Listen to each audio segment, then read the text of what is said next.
10h, 11h, le grand rendez-vous européen avec les Échos et CNews. Nicolas Barré, Damien Fleureau, Michaël Darmon. Olivier Faure, bonjour. Bonjour Michaël Darmon. Clémenceau avait cette devinette. Comment reconnaître un discours de Jaurès? Il met tous les verbes au futur.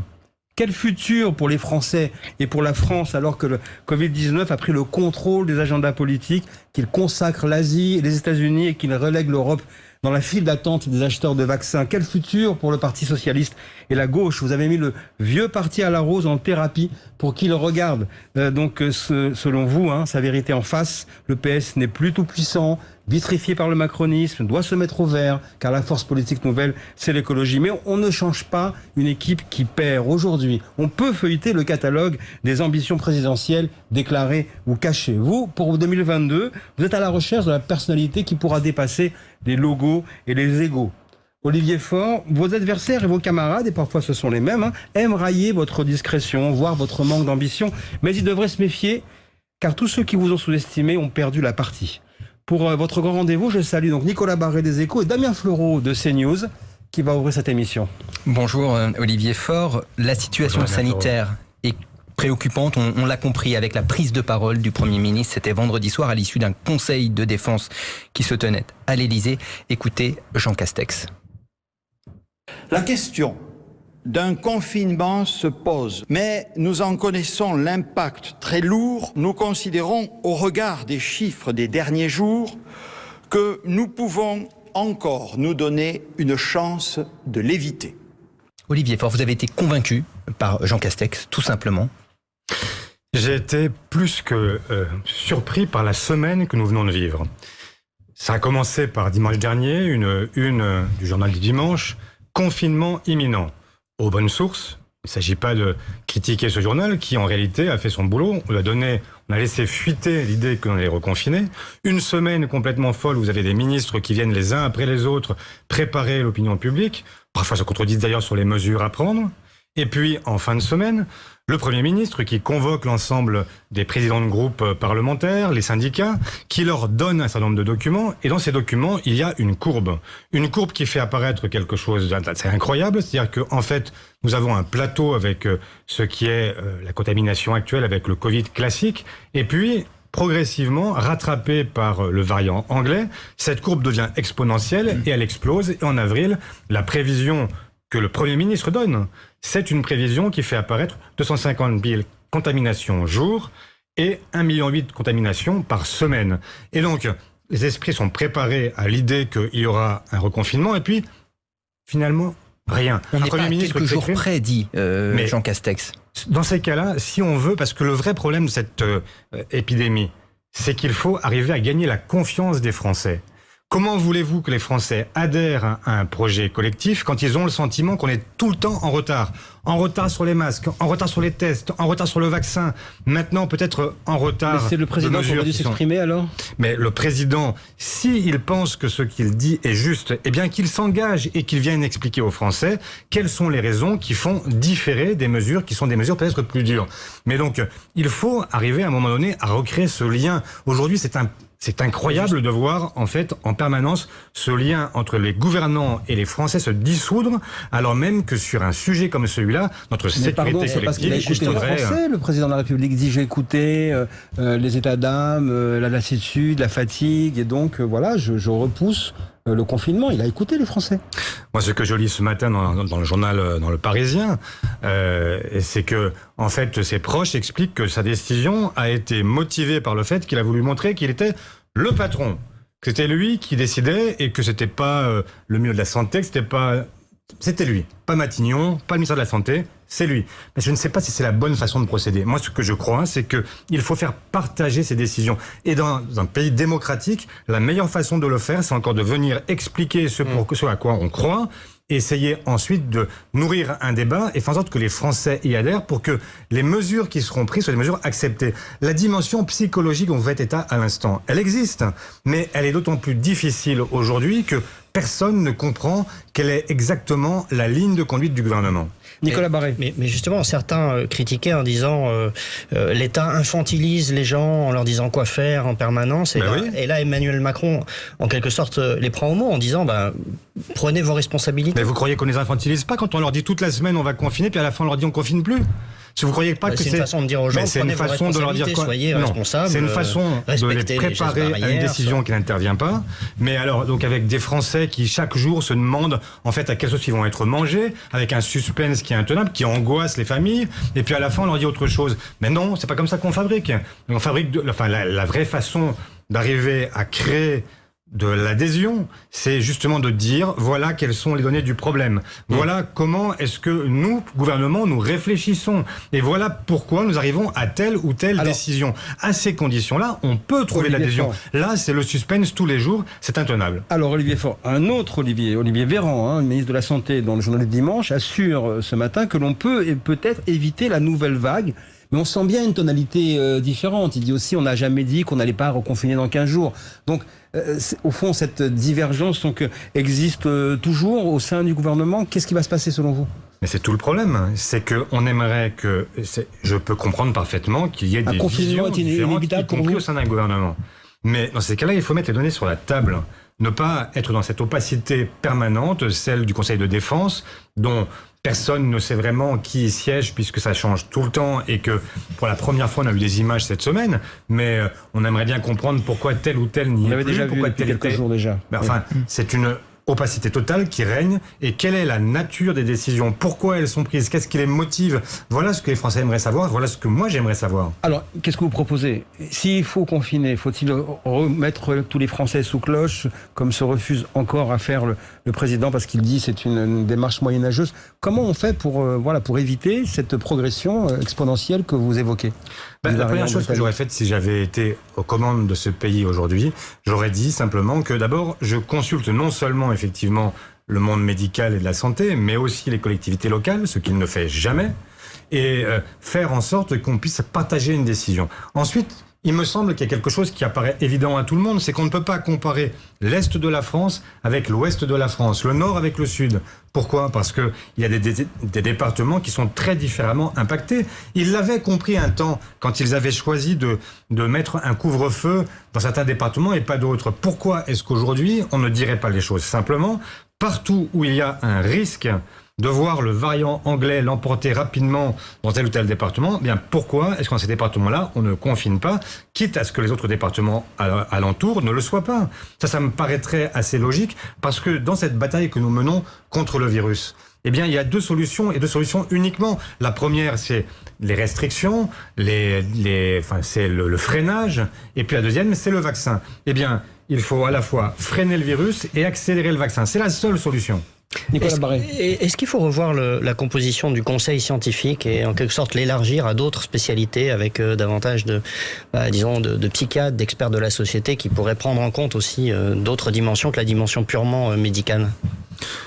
Pourquoi pas, mais ce qu'il faudrait surtout, c'est se poser la question de savoir comment est-ce qu'on prépare la décision publique. Elle ne peut pas être uniquement pensée dans des cénacles qui sont des cénacles fermés, dans lesquels en fait les élus sont exclus. Et je le dis pas parce que je suis élu, je le dis simplement parce que vous avez aujourd'hui des élus locaux notamment qui sont au contact des populations, qui savent mieux que quiconque quels sont les réflexes, quelles sont les inquiétudes, quelles sont les angoisses qui sont portées par les gens.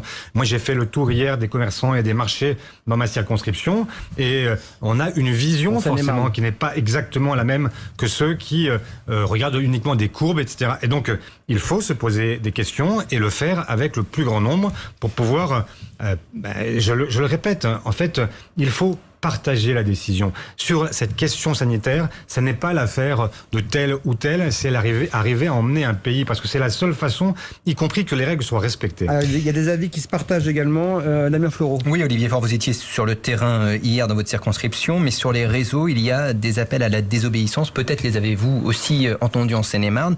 Est-ce qu'il faut prendre ces appels à la désobéissance au sérieux? Est-ce que c'est le rôle de l'élu, peut-être aussi d'accompagner ces appels de détresse, ces colères de Français?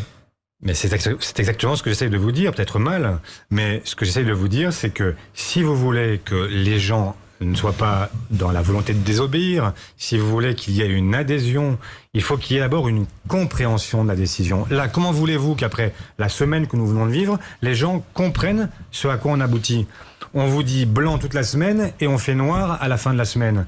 Évidemment, à force, ça nourrit toutes les thèses. Personne ne comprend exactement quel est, en fait, le fil rouge qui conduit la pensée de nos gouvernants. Ah, il y en a une qui a une arrière-pensée, hein, c'est Marine Le Pen qui se félicite de voir que finalement le gouvernement, un an après qu'elle le demande, ferme les frontières. Est-ce que cette semaine, elle a au fond, gagné une bataille politique pour vous ? Marine Le Pen a beau jeu de le penser, mais ça n'est pas la réalité, parce que pourquoi c'est indispensable aujourd'hui de fermer les frontières ? C'est parce que nous avons des variants qui viennent d'arriver et qui sont différents. Quand tout le monde a le même Covid, ça n'est pas une question, les frontières. Mais quand vous avez des variants différents et qui peuvent être plus contagieux, voire même plus dangereux, eh bien forcément, vous devez là vous poser des questions différentes. Et donc, il est sain que le gouvernement ait pris la décision de fermer les frontières. Je l'avais demandé il y a 15 jours et je suis très heureux que ce soit le cas aujourd'hui. Mais on ne peut pas mélanger les époques et laisser penser que Marine Le Pen avait raison avant tout le monde depuis un an. C'est pas vrai. Et Olivier Faure, premier secrétaire du Parti Socialiste. Damien Fleureau. Oui, Olivier Faure, la campagne de vaccination a démarré en France. Elle vise d'abord les seniors, les personnes âgées. Écoutez ces témoignages. On sent de leur part beaucoup de soulagement, mais forcément aussi de l'inquiétude. Écoutez-les. C'est mon fils qui a pris le rendez-vous pour moi parce que je n'arrivais pas à la voir. Et puis alors j'ai le deuxième rendez-vous qui est pris également. J'ai une date pour la prochaine, c'est-à-dire en mois de février. J'ai confiance, j'espère la voir, c'est primordial. Si on n'a fait qu'une, c'est pas bon. Ça sert à rien, pas grand-chose. Voilà, donc il faut absolument la deuxième.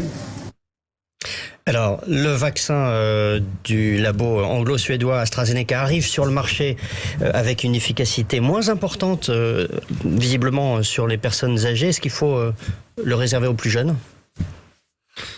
Mais évidemment, quand on est dans une situation où on a des performances qui sont très différentes d'un vaccin à l'autre, il faut voir ce qui correspond le mieux. Si vous mettez un vaccin, si vous administrez un vaccin qui ne fonctionne pas aux personnes âgées, autant dire que l'effet placebo existera, mais enfin, ça s'arrêtera là.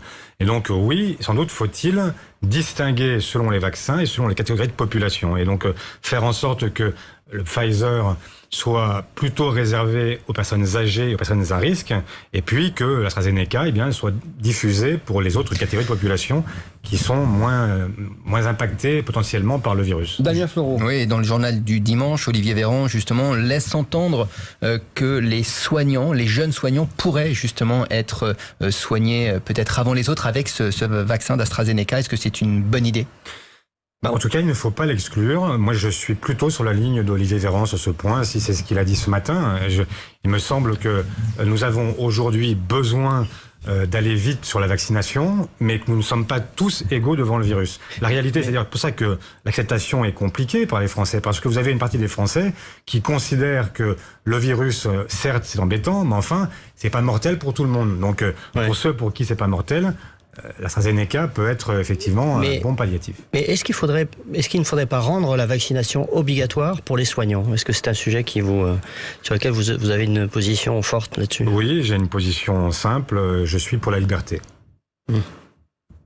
Et parce qu'on remarque une résistance chez le personnel soignant, dans les hôpitaux, pas les médecins, mais souvent chez les infirmières, qu'il y a parfois une résistance au vaccin, aussi étonnamment que ça puisse paraître. Oui, c'est étonnant, mais enfin ça existe, et il n'y a pas de raison de penser que le personnel soignant soit totalement différent de la population française en général.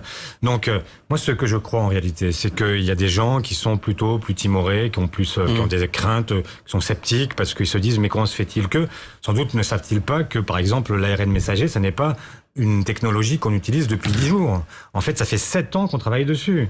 Donc, la réalité, c'est que ça fait des années d'expérience et que ça n'est pas des cobayes qui sont aujourd'hui livrés comme ça au laboratoire pour tester leur technologie. Donc, bon, il faudra peut-être du temps pour cela. Mais peu importe, il y a suffisamment de gens aujourd'hui qui veulent se faire vacciner pour qu'on puisse déjà écouler les doses dont nous avons la disponibilité et puis ensuite viendront les autres. Mais il y a bien des vaccins obligatoires.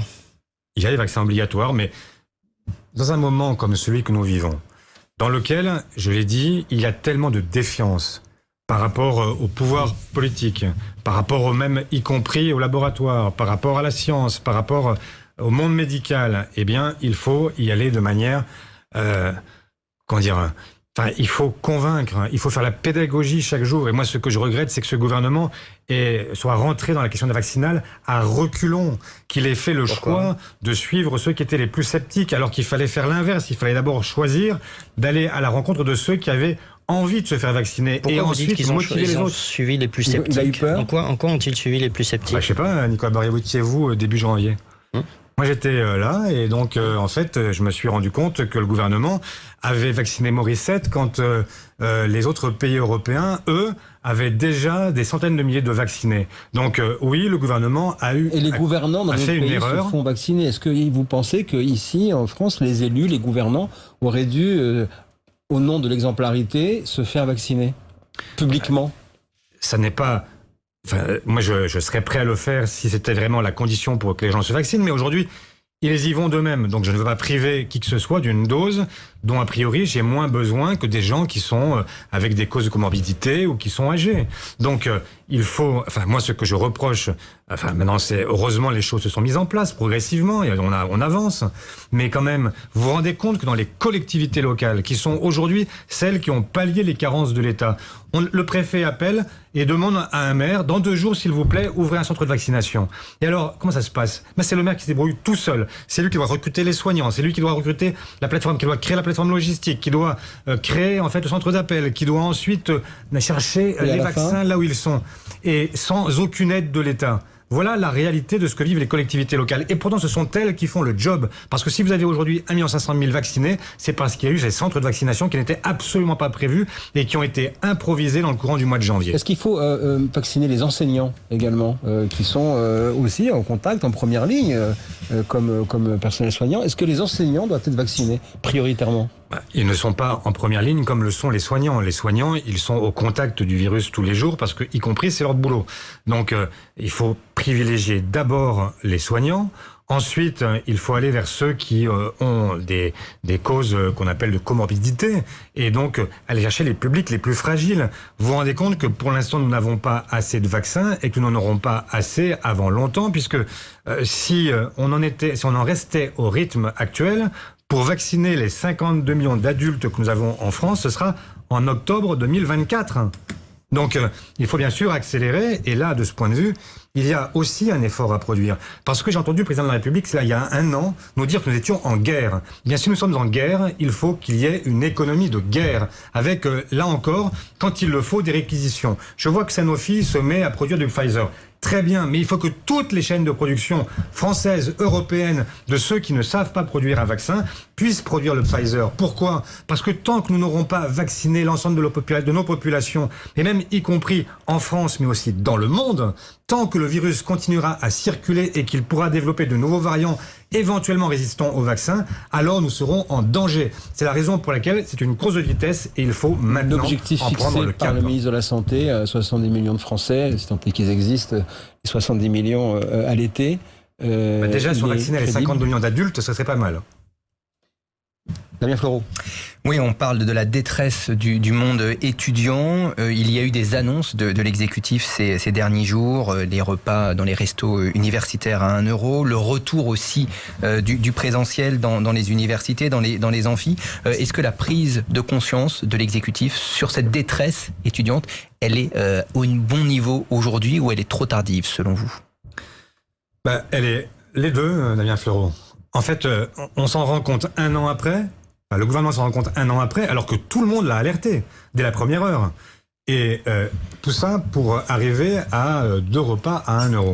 Mais d'abord, je voudrais dire au président de la République que les jeunes ne sont pas tous étudiants. Loin s'en faut. Et qu'il y a des jeunes qui sont en détresse et qui, eux, n'ont même pas accès au repas à 1 euro. Mais la vie ne se limite pas au repas. Il faut aussi payer un loyer, il faut aussi pouvoir se déplacer, il faut aussi... Bref, la raison pour laquelle nous réclamons que le RSA puisse être accessible aussi aux jeunes de moins de 26 ans. C'est tout simplement parce que dans cette période pandémique, il faut impérativement leur venir en aide. Parce que les petits boulots qui étaient hier encore effectués, la plupart du temps, il n'y a plus de petits boulots. Le prêt de 10 000 euros, c'est une proposition venue de La République En Marche, Oui. Remboursable selon les conditions de ressources ensuite. C'est une option. Je vois... ça dit beaucoup de choses de ce qu'est La République En Marche. Par exemple. Ça dit par exemple que, en fait, comme les anglo-saxons, on propose en fait aux jeunes qui sont démunis de rentrer dans l'existence avec des dettes. C'est une façon de voir les choses, mais moi ce que je crois, c'est qu'il faut au contraire les accompagner, les aider. Dans quelques jours, il y aura une proposition de loi qui sera débattue à l'initiative du groupe socialiste et de son rapporteur, en l'occurrence Boris Vallaud, qui proposera un projet qu'on appelle le projet L, qui propose deux choses, qui propose à la fois de rendre disponible le RSA pour les plus jeunes qui n'y ont pas accès aujourd'hui, et puis de donner au moment de l'entrée dans la vie d'adulte, aussi un capital pour que ce soit un capital formation, un capital pour passer le permis de conduire, un capital qui permette aux gens de rentrer dans la vie active, parce que nous devons quelque chose à cette jeunesse qui aujourd'hui est malheureusement dans une difficulté incroyable. Ne leur dites pas que 20 ans est le plus bel âge de la vie. 2021 paraît compliqué également. Nicolas Barré. On entend à gauche des responsables comme Arnaud Montebourg dire qu'on pourrait effacer les dettes dues au Covid, les dettes publiques dues au Covid. Est-ce que c'est aussi la ligne du Parti Socialiste qui serait quand même nouveau, ou est-ce que vous considérez que c'est pas sérieux ? Mais d'abord, ne les caricaturez pas. Ceux qui parlent d'effacement de la dette ne parlent pas de toutes les dettes. Ils parlent de la dette. J'ai pas dit toutes les dettes, celle du Covid. Non, mais on est bien d'accord. On parle de la dette Covid et on parle d'une dette publique. On ne parle pas de la dette privée avec des créanciers privés tout à fait. On parle de la dette publique. D'être remboursés parce qu'il faut honorer la signature de la France. Pour la dette publique, le débat doit exister entre nous et au niveau européen.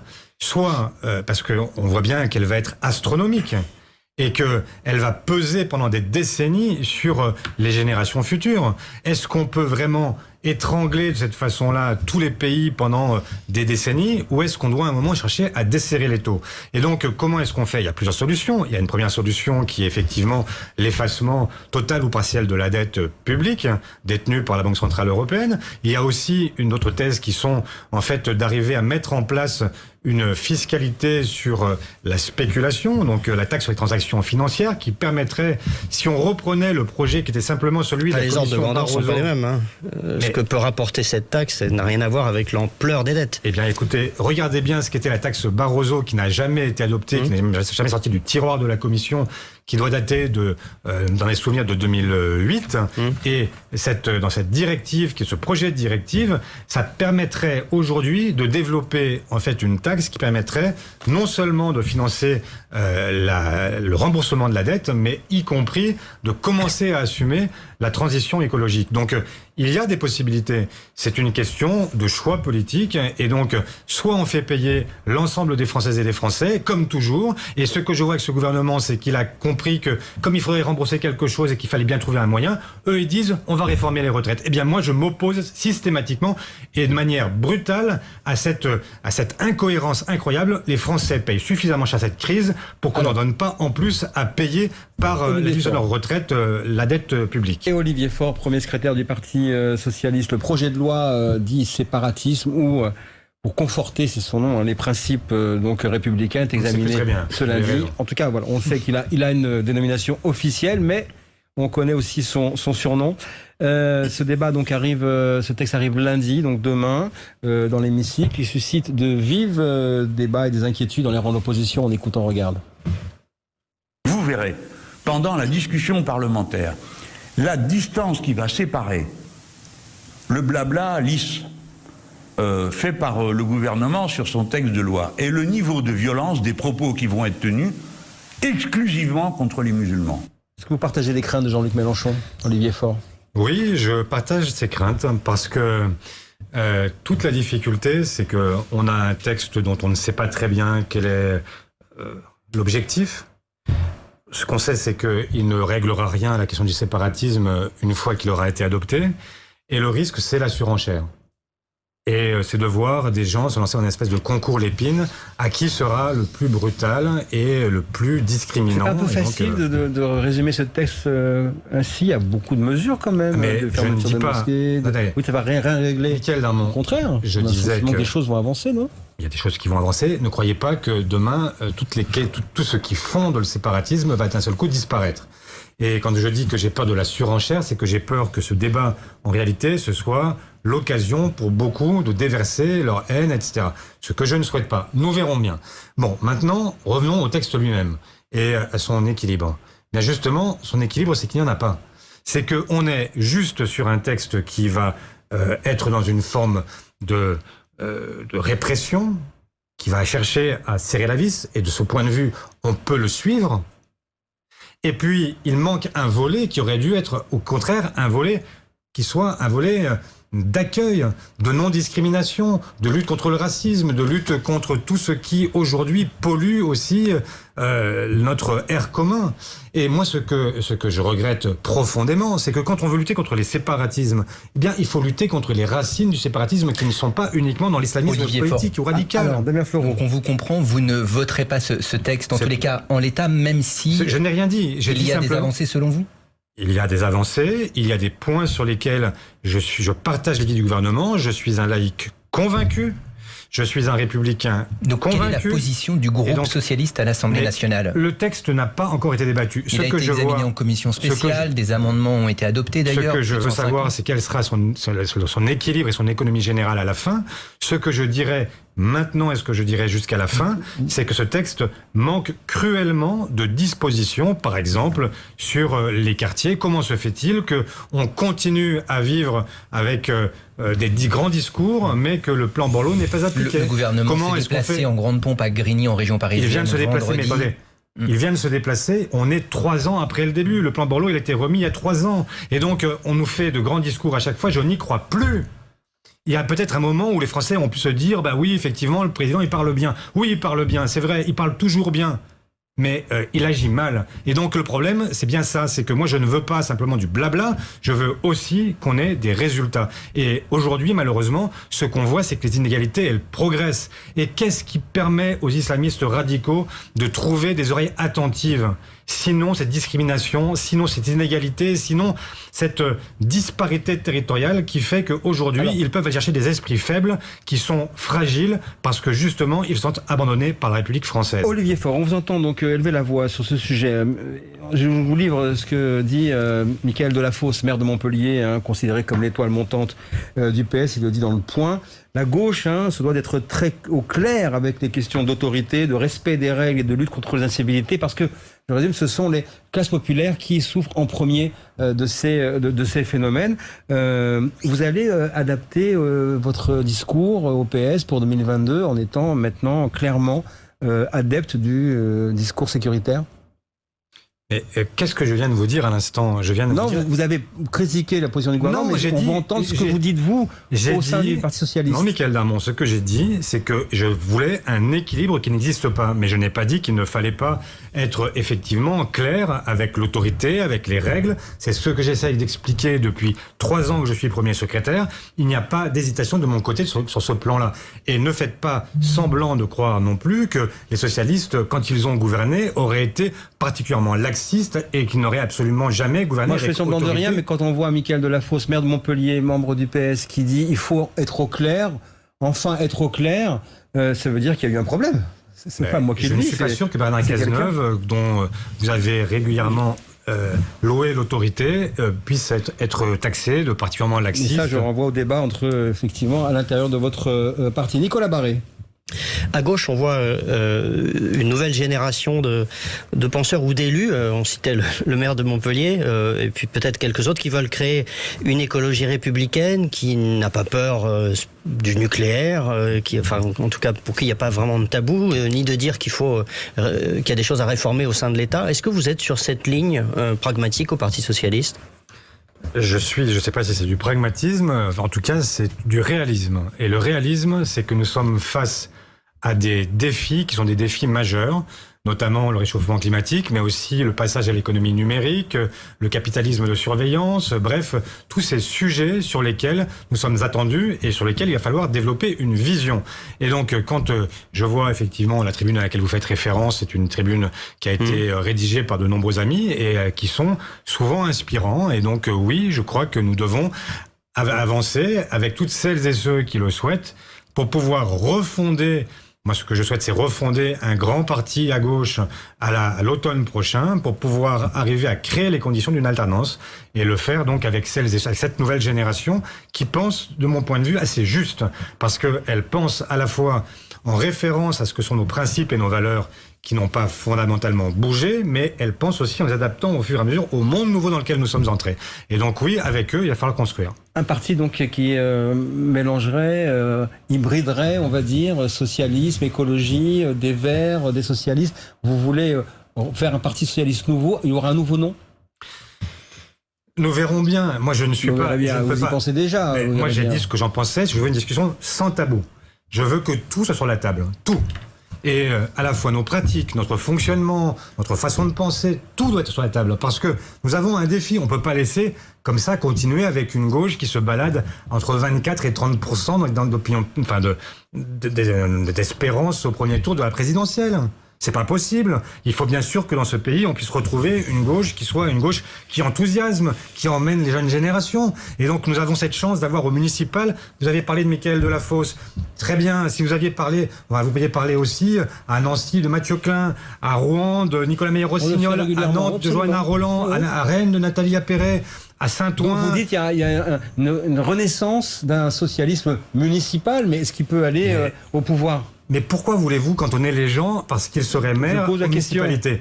Ils ne sont pas cantonnés à ça. Ce sont des gens qui ont une expression, qui ont une pensée, et il se trouve qu'ils ont plutôt une pensée homogène, et que c'est une génération qui a envie, effectivement, de marier l'écologie, le social, le démocratique et le féminisme. Alors, voilà les quatre piliers sur lesquels nous nous fondons aujourd'hui. Alors, puisqu'il n'y a aucun tabou, question donc Damien Fleureau. Oui, il y a un sentiment anti-homme occidental qui semble très ancré, une sorte de haine du vieux continent qui arrive d'outre-Atlantique, c'est ce qu'on appelle en fait la cancel culture en anglais, cette relecture de l'histoire qui pose le fait colonial comme la seule grille de lecture. Est-ce qu'au nom de l'antiracisme et de l'égalité sociale, la seule action possible, c'est de couper des têtes aujourd'hui ? D'effacer les noms de rue, enlever les statues. Non, ça n'est pas du tout la seule façon. Mais je ne sais pas si vous avez eu l'occasion de voir ce qui s'est fait l'an passé au musée d'Orsay. Il y avait une exposition sur ils ont appelé le modèle noir. Et donc sur la façon dont on peignait l'homme ou la femme noire au cours des siècles. Et évidemment, ils sont tombés sur un nombre d'œuvres qui étaient des œuvres stigmatisantes, où l'homme ou la femme noire était placé dans une certaine position pour pouvoir marquer son infériorité. Eh bien, qu'ont fait, en fait, les commissaires de l'exposition ? Ils ont parfois renommé les œuvres, mais ils les ont exposées, et ils les ont contextualisées. C'est-à-dire qu'ils ont expliqué pourquoi, comment, et ce qui avait conduit le peintre, et quelle était la façon de penser à l'époque où il peignait. Eh bien, c'est, me semble-t-il, la meilleure façon de faire. C'est-à-dire que nous avons une histoire...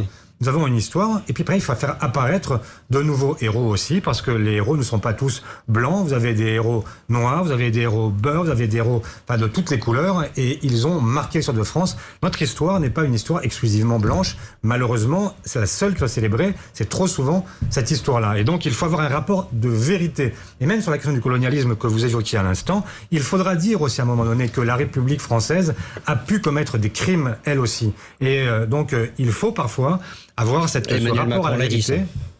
Emmanuel Macron l'a dit, puis le travail dit, redit, on va voir. Mais moi, ce que je souhaite, c'est qu'on puisse effectivement le dire pour que chacune et chacun dans notre pays ait bien le sentiment qu'il a sa place ici et qu'aucune part de notre histoire n'est mise sous la table et n'est tabou. On retrouve Olivier Faure donc, pour cette dernière partie du Grand Rendez-vous. Question de Damien Fleureau. Oui, Olivier Faure, l'onde de choc de l'affaire Duhamel, la parole des victimes de l'inceste qui se libère, et avec ce constat effrayant, ce qui fonde notre civilisation, le refus des relations intimes intrafamiliales, apparaît comme une pratique secrète d'une société libertaire que l'on a souvent associée à la gauche. Est-ce que la gauche a cautionné une culture trop permissive qui pourrait justifier aujourd'hui des excuses ? Merci de cette question, parce que je vois bien que c'est la thèse qui court dans un certain nombre de cénacles, de médias, et elle m'attriste profondément. Elle m'attriste parce que, malheureusement, le drame de l'inceste, il touche tous les milieux, toutes les cultures. Et malheureusement, je ne veux pas revenir sur des faits, sur des faits douloureux dans l'Église catholique, mais qui montrent bien que ça n'est pas le privilège d'une culture qui serait 68ade, libertaire, etc., que malheureusement, il y a des déviances qui existent et qu'il faut combattre partout. Et ce serait un tort de vouloir le cantonner à tel ou tel milieu. Pardon, parce mais il n'y a que ça pas laisserait eu, penser... dans la sphère que vous venez de citer, il n'y a pas eu de manifeste, pétition, même il y a très longtemps, qui disait l'amour libre, l'amour avec les enfants, c'est possible au nom d'une liberté. Donc il y a effectivement une question qui se pose. Olivier Faure. Enfin, moi je ne me reconnais absolument pas dans ces appels, je n'en ai jamais signé aucun. J'entends bien, mais ça ne me vient même pas à l'esprit. On vous Que demande de vous ayez regarder des gens qui se soient égarés une époque. dans les années 70, etc., ils se sont arrêtés bien avant que les faits ne soient connus, etc. Et donc, pour une poignée de zozos qui ont pu signer ce genre de choses, franchement, vous ne pouvez pas condamner en fait l'ensemble de ceux qui... C'est une déviance individuelle. C'est une déviance individuelle. En l'occurrence, quand sur ce sujet-là, s'il a signé des papiers de ce type, que je n'ai jamais lu, mais enfin, effectivement, oui, c'était un problème que même à cette époque, on ait des gens qui puissent penser cela. Mais ne laissons pas croire, parce que ce serait trop facile, ne laissons pas croire que la pédophilie, que l'inceste sont cantonnés à une sphère particulière. Ce serait même un problème, parce que ça laisserait penser que, en fait, on peut la combattre uniquement s'attaquant à tel ou tel milieu.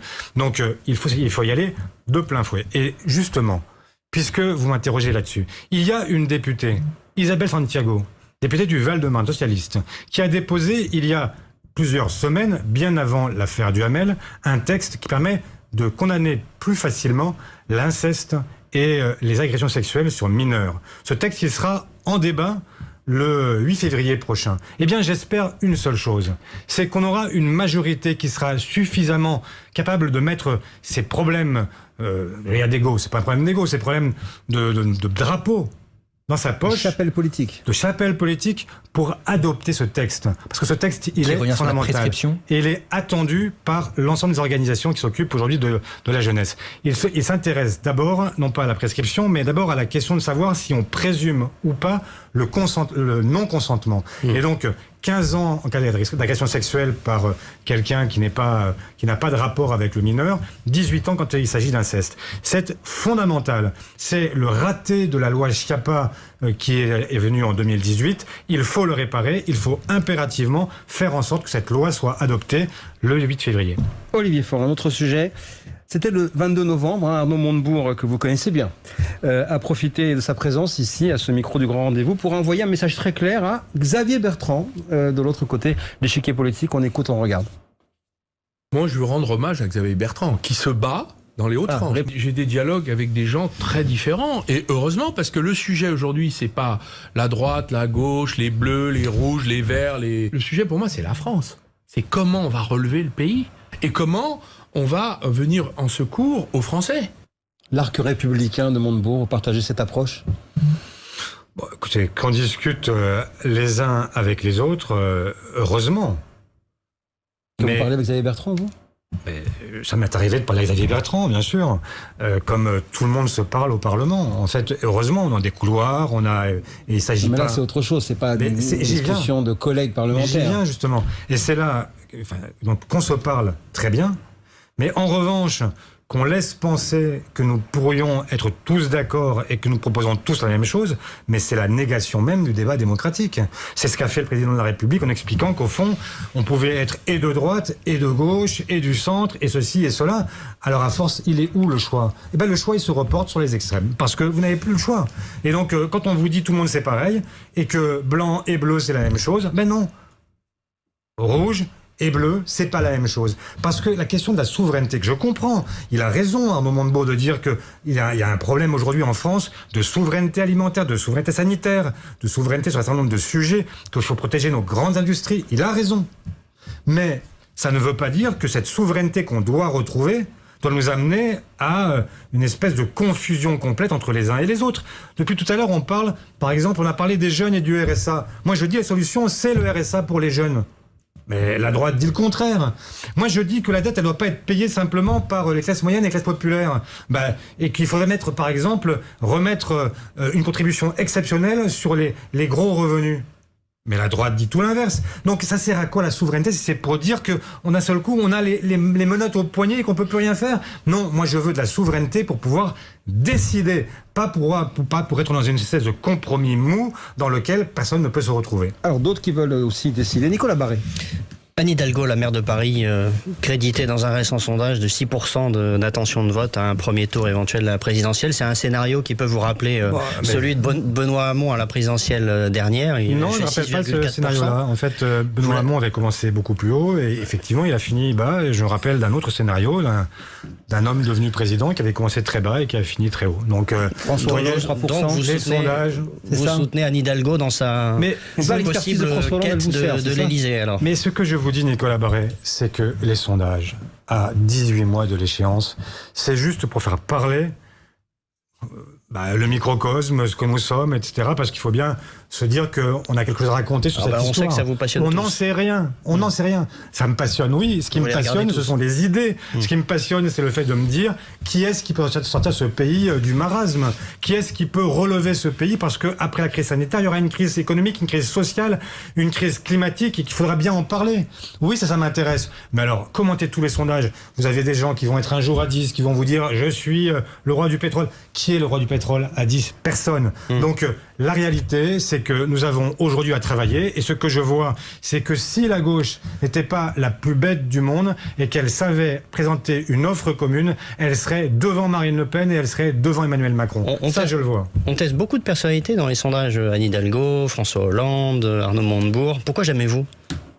Parce que moi j'ai toujours dit, il faudra le moment venu choisir celui ou celle qui a le plus de résonance dans l'opinion publique. Si demain matin il se trouvait que j'étais le mieux placé parce que les Français en se levant se disent tous il faut Olivier Faure, je ne me déroberai pas. Pour l'instant, mais pas beaucoup. Pour l'instant, c'est pas ce que j'ai observé. Mais et donc, résonance... il faut avoir de la lucidité en politique aussi. Il faut être capable de se mettre au service d'une idée collective. Ce que je fais depuis 3 ans. Croyez pas que je suis pas né avec l'idée que j'allais devenir premier secrétaire du PS quand même. Enfin, ça m'est même pas venu. Enfin, même ça m'est venu. Non, ça ne m'est pas venu à l'idée. Je ne savais même pas que ça vous est venu à l'idée quand même à un moment. Et donc, oui, ça m'est venu à un moment, bien sûr. Mais enfin. Je l'ai fait parce que je crois à ce que je porte. Parce que quand je me lève le matin, je me bats pour des gens, parce que je sais très bien à qui je fais référence quand je parle ici de ce qu'ils vivent. Parce que ça, c'est des visages, c'est des noms, c'est des adresses, c'est des gens qui sont... Voilà, c'est pas rien. Et donc, si je me bats aujourd'hui, c'est pour que les idées que je porte triomphent. Donc, pourquoi être un de plus quand il y en a déjà tellement et que c'est la division qui nous conduit à la défaite? François Hollande vous a proposé son expertise. Il y a quelques mois, vous avez un peu balayé cette option, plus qu'un peu. Il n'est plus utile pour vous? Non, j'ai rien balayé du tout. Je dis simplement que quand François Hollande laisse penser que la situation actuelle socialiste serait due à l'actuelle direction et qu'il n'y serait pour rien, ça coince. Damien Fleureau. Olivier Faure, tout à l'heure, vous n'avez pas vraiment répondu au changement de nom du Parti Socialiste. Est-ce que vous pouvez nous répondre sur le déménagement, le changement de siège du Parti Socialiste? Vous revenez à Paris? C'est une hypothèse de plus en plus sérieuse. Ça n'a pas marché, ce déménagement à Évry. Vous souhaitiez faire un lieu de ce nouveau siège, une ruche, un rassemblement, envoyer un symbole aussi, quitter les beaux quartiers? Il ne s'agit pas de revenir dans les beaux quartiers, il s'agit de retrouver le siège historique qui fut celui du Parti Socialiste d'Épinay. Dans le 9e arrondissement. Dans le 9e arrondissement. Et donc, il y a une opportunité immobilière avec donc un organisme associé. Et donc, nous pouvons éventuellement y parvenir. Ce n'est pas encore sûr pour des raisons qui sont purement techniques, absolument pas politiques et ni financières. Et donc, dans quelques semaines, on le saura et on verra à ce moment-là. Mais je trouve qu'on a passé beaucoup de temps sur nos locaux, ce qui est très intéressant. Mais ça fait des mois. Ce matin? Non, pas ce matin. Pendant des mois et des mois, ça a été un sujet. Parce que c'est la force du symbole en politique. Oui, mais bien. Parfois, autre symbole, Nicolas Barré. Alors, puisqu'on est dans l'histoire et dans les symboles, on parle un peu de François Mitterrand en ce moment. Ce sera le 40e anniversaire du 10 mai 81 cette année. Et puis, Emmanuel Macron était à Jarnac le 8 janvier pour l'anniversaire de la mort de l'ancien président. Il essaye de réactiver la jambe gauche, peut-être, de son 30 secondes. Je ne sais pas ce qui réactive, parce que en fait, François Mitterrand a été l'homme de l'impôt sur la fortune et Emmanuel Macron, celui de son abolition. François Mitterrand a été l'homme de la retraite à 60 ans. Celui qui veut faire une retraite pour payer la dette, c'est Emmanuel Macron, et ainsi de suite. Emmanuel Macron, il rend hommage à tous ceux qui ont précédé. Augmenté depuis 40 ans. Il a été gaulliste, il a été pompidolien, il a été giscardien, il a été chiracien, il est un peu...